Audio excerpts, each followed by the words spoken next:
Episode की शुरुआत में हम देखते हैं कि तानजीरो मन ही मन कहता है कि मैं इसलिए जीता क्योंकि मैंने ओपनिंग थ्रेट को डिटेक्ट करना सीख लिया है, जो मुझे बताती है कि मुझे कब और कहां हमला करना चाहिए। और जैसे ही मैं उसे देखता हूं, वह अपने आप ही टाइट हो जाती है और मैं उस पर हमला कर देता हूं। तब वहां उरोकोडाकी आ जाता है और यह देखकर वो बहुत ज्यादा हैरान हो जाता है और कहता है कि मेरा कोई प्लान नहीं था तुम्हें फाइनल स्टेज में भेजने का, क्योंकि मैं किसी और बच्चे को मरते हुए नहीं देखना चाहता था। मैं चाहता था कि तुम इसे ना काट पाओ, पर तुमने मुझे बहुत इम्प्रेस किया। मुझे तुम पर गर्व है। यह सुनकर तानजीरो की आंखों से आंसू आ जाते हैं और उरोकोडाकी कहता है कोशिश करना कि तुम फाइनल राउंड से जिंदा वापस आ जाओ। मैं और तुम्हारी बहन तुम्हारा इंतजार करेंगे। अब जब रात को तानजीरो खाना खाकर अपने बाल काट रहा होता है, तब उरोकोडाकी कहता है एक चीज याद रखना, राक्षस जितने ज्यादा इंसानों को खाते हैं उनकी ताकत उतनी बढ़ती जाती है, और कुछ राक्षस तो ऐसे हैं जो कि मैजिकल पावर्स को यूज करते हैं। इसलिए तुम्हारी रक्षा के लिए मैं तुम्हें ये वार्डिंग मास्क देता हूँ, जिस पर प्रोटेक्शन मैजिक किया हुआ है। अब सुबह तानजीरो अपनी बहन से मिलकर जब वहाँ से जाने लगता है, तब वह उरोकोडाकी से विदा लेता है और जाते हुए कहता है साबितो और मकोमो को मेरी तरफ से हेलो कहना। पर ये सुनकर उरोकोडाकी काफी हैरान हो जाता है और सोचता है कि तानजीरो को उन दोनों मरे हुए बच्चों के नाम कैसे पता है। अब शाम तक तानजीरो फाइनल राउंड के लिए पहुंच जाता है, जहां और भी काफी लोग आए होते हैं। तब वहां पर दो लड़कियां उन्हें बताती हैं कि रात होते ही आपका फाइनल राउंड स्टार्ट हो जाएगा। यहाँ माउंट फूजी कसाने पर बहुत सारे राक्षसों को विस्टीरिया ब्लूम्स की मदद से कैद करके रखा हुआ है, जिसे राक्षस बहुत नापसंद करते हैं, और आप सबको 7 दिनों तक इन सब से बच के रहना पड़ेगा। इसी के साथ फाइनल राउंड स्टार्ट हो जाता है और सभी जंगल की ओर चले जाते हैं। तब तानजीरो मन ही मन सोचता है कि मुझे बस रात में इनसे बच के रहना है, क्योंकि सुबह होते ही ये अपने आप ही जल के मर जाएंगे। इतने में तानजीरो को एक राक्षस की गंध आती है और वो उसे ढूंढने लगता है, और अचानक से वे राक्षस उस पे हमला कर देता है। पर तानजीरो अपनी फुर्ती दिखाते हुए वहाँ से हट जाता है और यहाँ हम देखते हैं कि दो राक्षस आपस में लड़ना शुरू कर देते हैं कि मैं इसे खाऊंगा, मैं इसे खाऊंगा, और ये दोनों तानजीरो पर हमला कर देते हैं। पर तानजीरो अपनी स्पेशल तलवार से उनके सिर धड़ से अलग कर देता है और हम देखते हैं कि वह राक्षस राख बन जाते हैं। अब हमें दिखाया जाता है कि ये तलवार उसे उरोकोडाकी ने दी थी और उन्होंने बताया था कि ये तलवार स्पेशल स्टील से बनी है, जो कि सूरज की रोशनी को अपने अंदर समा लेती है, और यही तलवार राक्षसों को पूरी तरह खत्म कर सकती है, जिसका नाम है निचरिंग स्वॉर्ड। और राक्षसों का सबसे कमजोर अंग उनका गला होता है। अब तानजीरो को एक लड़के के चीखने की आवाज आती है और जब वो वहाँ पहुँचता है तब वो एक बहुत बड़े राक्षस को देखता है, जिसे देखकर उसके होश उड़ जाते हैं और हम देखते हैं कि उस राक्षस के हाथ में एक लड़के की लाश होती है, जिसे वो पूरा का पूरा निगल जाता है, और जैसे ही वह उस लड़के को खाता है वो और ज्यादा ताकतवर हो जाता है और ये राक्षस उस लड़के के ऊपर हमला कर देता है। अब तानजीरो उस लड़के को बचाने के लिए उस राक्षस के हाथ काट देता है, पर तब वह राक्षस कहता है कि देखो कौन आया है, एक और जिसके पास फॉक्स मास्क है। ये सुनकर तानजीरो थोड़ा कंफ्यूज हो जाता है। तब वह राक्षस कहता है कि ये कौन सी सदी चल रही है। तब तानजीरो कहता है ताइशो पीरियड। ये सुनकर वह राक्षस बहुत गुस्से में आ जाता है और कहता है मैं इतने समय से यहीं पर कैद हूँ, उरोकोडाकी मैं तुम्हें नहीं छोड़ूंगा। तब तानजीरो कहता है उरोकोडाकी। तो वह राक्षस कहता है हाँ, उसी ने मुझे यहाँ पर कैद किया था, और तब से मैं लोगों को खा रहा हूँ, और अब तक मैं कुल 50 लोगों को खा चुका हूँ। उनमें से 13 उरोकोडाकी के शिष्य थे, अब 14वें तुम होगे। अभी तक उरोकोडाकी के शिष्यों में से केवल 2 ही थे जो मेरा सामना कर पाए। उनमें से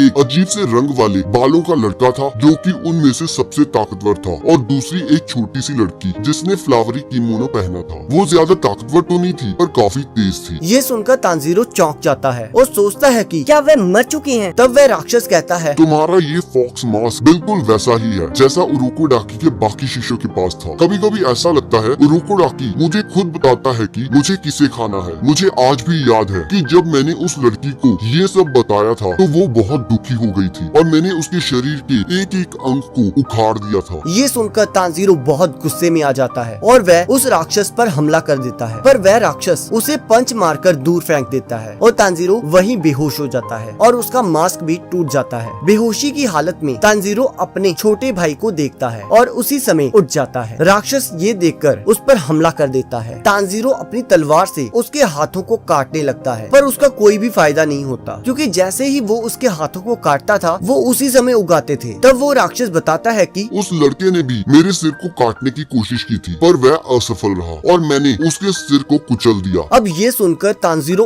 और गुस्से में आ जाता है और वो उस राक्षस के हाथों को काटते हुए उसके सिर के पास पहुंच जाता है। ये देखकर राक्षस सोचने लगता है कि तुम मेरे गले को नहीं काट पाओगे। जैसे ही तुम फेल होगे मैं उस लड़के की तरह तुम्हारा सिर भी कुचल दूंगा। पर इधर तांजीरो अपनी पूरी पावर से उस राक्षस के सिर को धड़ से अलग कर देता है और इसी के साथ एपिसोड एंड हो जाता है।